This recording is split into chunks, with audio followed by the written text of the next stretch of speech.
In a city where no one spoke, a young man named Adam walked the streets, listening to the sound of footsteps, rustling papers, and the distant hum of the wind. It was a strange city, where every human being communicated only through gestures and expressions. No voices, no words.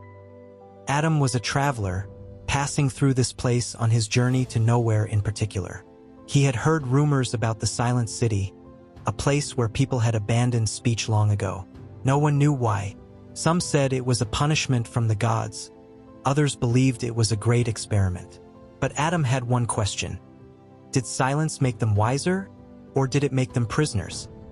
As he wandered through the marketplace, he saw merchants bargaining without words, lovers exchanging silent glances, and children laughing without sound. Everything seemed peaceful, but something felt missing, like a song without melody. Adam tried speaking to an old man sitting by a well. "Why does no one speak?" he asked. The old man only smiled and pointed to his mouth, then to his heart, as if saying, "Words are not needed when the heart listens." Adam wasn't convinced. He walked further and saw a woman crying, her shoulders shaking, but no sobs escaped her lips. A man comforted her with a gentle hand on her back. Was this better than words?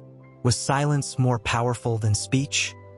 Determined to understand, Adam climbed to the highest tower in the city and shouted, "Hello!" His voice echoed, bouncing off the walls of stone and silence. People turned to look up at him, their faces filled with something between curiosity and fear. Then, a young girl in the crowd did something unexpected. She opened her mouth and whispered, "Hello!" It was just a whisper, but it was like thunder in the quiet world. The people gasped, their eyes wide with shock. And then, one by one, voices began to rise, hesitant at first, like forgotten melodies finding their tune. Laughter, names, songs, sounds that had been buried in silence for years. Adam climbed down and faced the old man again. "I don't think words should be feared," he said. The old man chuckled, his voice raspy from years of disuse. "We did not fear words," he admitted. "We feared that words would lead to lies, to hatred, to war. So we chose silence." Adam nodded. "But silence can also bury truth, can't it?" The old man thought for a moment, then sighed.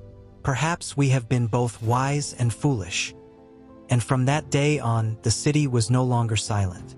People still cherished the power of silence, but they no longer feared words.